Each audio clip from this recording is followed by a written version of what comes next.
Hello students, welcome to this video. आज के इस वीडियो में हम करने वाले हैं डाई हाइब्रिड क्रॉस के बारे में।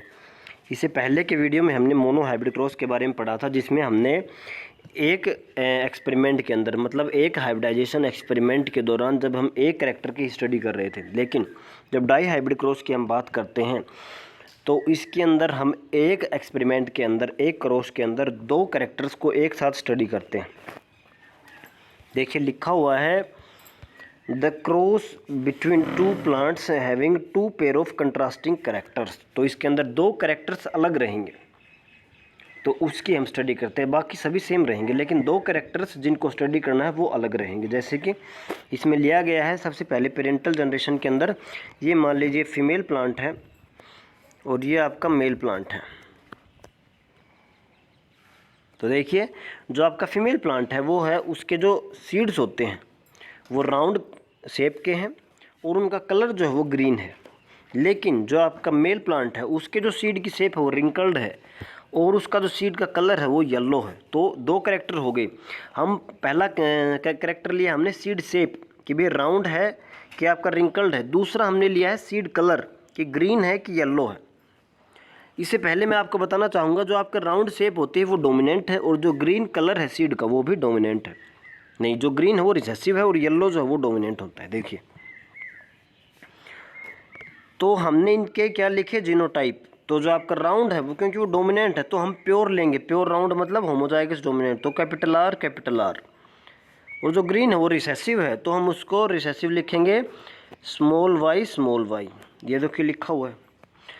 और ऐसे ही जो आपका दूसरा पेरेंट है मेल पेरेंट है उसके अंदर रिंकल्ड है। रिंकल्ड क्या होगा, रिसेसिव रहेगा। तो रिंकल्ड क्या आपका हो गया स्मॉल आर स्मॉल आर। उसके बाद येलो कलर के सीड डोमिनेंट होते हैं तो उसको हम कैपिटल वाई से डिनोट कर रहे हैं। तो यही हमने क्या लिया पेरेंटल जनरेशन। इसका हमने क्या बता दिया, पेरेंटल जनरेशन के अंदर जो कैरेक्टर लिए उसके हमने जीनोटाइप बता दिए कि भी क्या क्या है। अब फिर मैंने आपको बताया था जब भी रिप्रोडक्शन होगा तो रिप्रोडक्शन से पहले आपके गैमेट्स बनेंगे और जब गैमेट्स बनते हैं तो मियोसिस के दौरान बनते हैं और गैमेट्स के अंदर जो आपके क्रोमोसोम नंबर है वो हाफ हो जाता है। तो आपको पता है ये क्रोमोसोम नंबर डबल है तो ये दो बार तभी प्रेजेंट है जीन, तो हाफ हो गया। तो हर एक जीन जो हर एक जो कैरेक्टर का जो जीन है, जैसे कि मैंने आपके राउंड के लिए कहा दो जीन है कैपिटल आर एलिल्स बोल देते हैं। तो एक जीन के अंदर दो एलिल्स हैं तो एक एलील आया आपका मदर से एक आया फादर से। लेकिन जब गैमेट बन रहे हैं गैमेट के अंदर एक ही एलील आता है। तो देखिए यहाँ पर जब गैमेट बनेगा तो इन दोनों में कैपिटल आर है तो कैपिटल आर आएगा।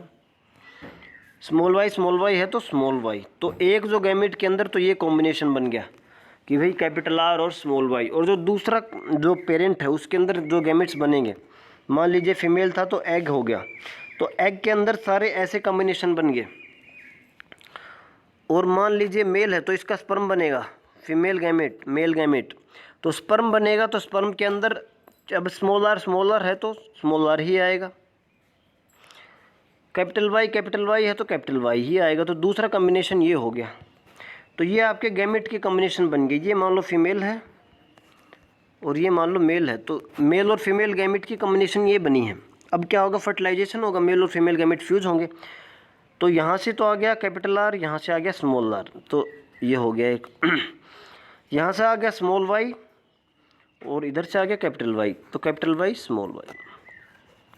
तो जो पहली जनरेशन जिसको हमने कहा था F1 फर्स्ट फिलियल पहली जनरेशन, वो बन गया आपकी capital R small R capital Y small Y. तो इसको हम क्या कहेंगे, कैपिटल आर स्मॉल आर में से डोमिनेंट कौन सा है, कैपिटल आर। तो मतलब ये क्या हो गया राउंड। और इसमें स्मॉल वाई और कैपिटल वाई, तो इसमें कैपिटल वाई मतलब येलो डोमिनेंट है तो इसमें येलो एक्सप्रेस करेगा तो राउंड येलो। तो जो पहली जनरेशन आएगी वो सारी आएगी आपकी राउंड येलो की। जो पहली जनरेशन आई वो है आपकी सारी राउंड येलो। अब ये पहली जनरेशन F1 के अंदर जो भी आए हैं जितने भी प्लांट बनेंगे वो राउंड उनके सीड की शेप रहेगी और सीड का कलर रहेगा येलो। अब हम जब सेकंड जनरेशन लेते हैं तो हम सेल्फिंग करते हैं। तो मतलब अब हम capital R small R capital Y small Y को हम सेल्फ करेंगे capital R small R capital Y small Y. देखिए तो देखो ये सेल्फिंग कर दी हमने। तो इसके अंदर गैमेट्स कैसे बनेंगे, तो अब हम गैमेट्स बनाने के लिए क्या देखेंगे, तो गैमेट्स हमने वहाँ पर देखा था तो भाई एक ही टाइप था तो हमने एक ही लिया। तो इसमें गैमेट्स क्या बनेंगे, देखिए जितने भी कम्बिनेशन पॉसिबल वो सभी लिखेंगे हम। तो हो सकता है कि कैपिटल आर यहाँ से आ जाए और कैपिटल वाई आ जाए, ये कॉम्बिनेशन। हो सकता है कि स्मॉल आर आ जाए, कैपिटल वाई आ जाए, दूसरा कॉम्बिनेशन। हो सकता है कि कैपिटल आर आ जाए और स्मॉल वाई आ जाए, और हो सकता है कि स्मॉल आर आ जाए और कैपिटल वाई आ जाए। तो ये 4 कॉम्बिनेशन अभी पॉसिबल आपके गैमेट के। तो मतलब 4 तरह के गैमेट बनने की पॉसिबिलिटीज़ हैं। देखो ये दिखा गया है, ये F1 ये F1 दोनों के हम सेल्फिंग करेंगे। तो ये आपका 4 पॉसिबल गैमेट्स हैं। गैमेट्स निकालने के लिए आपको क्या करना पड़ेगा कि पॉसिबल कॉम्बिनेशंस क्या हैं, कि भी दोनों जीन्स के पास क्या क्या पॉसिबिलिटीज़ हैं कि वो किस किस वेरिएशन के अंदर एक दूसरे के साथ मिल सकते हैं। तो ये हमने एक पेरेंट की बात की, दूसरे पेरेंट में भी सेम गैमेट बनेंगे। तो हम क्या करेंगे, अब इस गैमेट्स को लिखेंगे हम पुनेट स्क्वायर में। देखिए आपको स्क्वायर बता दी गई है, एक साइड हम फीमेल के गैमेट को लिखेंगे और एक साइड हम मेल के गैमेट को लिखेंगे। देखिए capital R capital Y, capital R small R capital Y, small R small Y. एक तरफ एक गैमेट्स लिख दिए, दूसरी तरफ दूसरे गैमेट्स लिख दिया। अब हम इसको कंबाइन करेंगे दोनों को। तो यहाँ से कैपिटल आर, यहाँ से कैपिटल आर और यहाँ से भी कैपिटल आर, तो कैपिटल आर कैपिटल वाई, यहाँ से कैपिटल वाई, यहाँ से भी कैपिटल वाई, तो ये लिख दिया। जैसे अगर मैं इसकी बात करूँ तो यहाँ से स्मॉल आर है, यहाँ से भी स्मॉल आर है, तो स्मॉल आर, यहाँ से कैपिटल वाई है और यहाँ से भी कैपिटल वाई, तो कैपिटल वाई कैपिटल वाई। ऐसे हम टोटल क्या करेंगे, 16 जो आपकी पॉसिबिलिटीज़ कंडीशन आएंगी।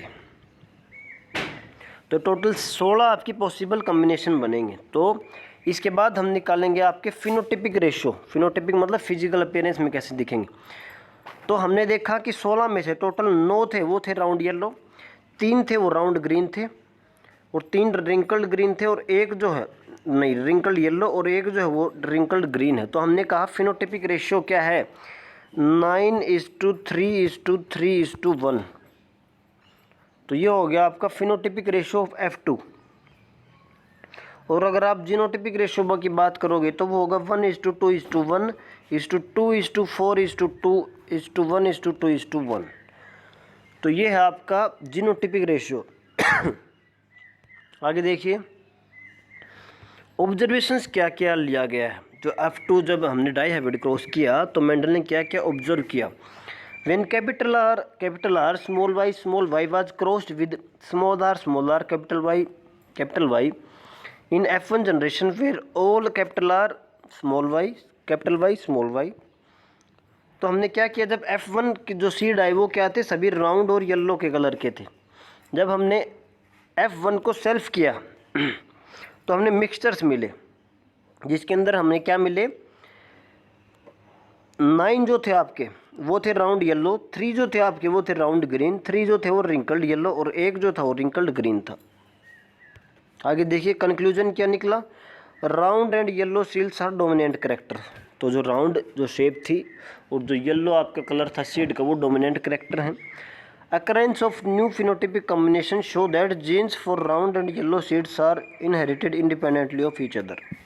ओके अब क्या थी, अलग अलग कम्बिनेशन बन रही हैं। जैसे कि अगर पेरेंट्स वाले ही आते, अगर ये दोनों जीन एक साथ ही ये इनहेरिट होते, मतलब बच्चों के अंदर पास होते। मान लीजिए F1 की बात करें तो F1 के अंदर एक पेरेंट के राउंड और ग्रीन सीड्स हैं, दूसरे पेरेंट के रिंकल्ड और येलो सीड्स हैं। अब अगर ये एक साथ ही अगर ये इनहेरिट होते तो राउंड के साथ हमेशा ग्रीन ही आता और रिंकल्ड के साथ हमेशा येलो ही आता, तो पर ऐसा नहीं हुआ।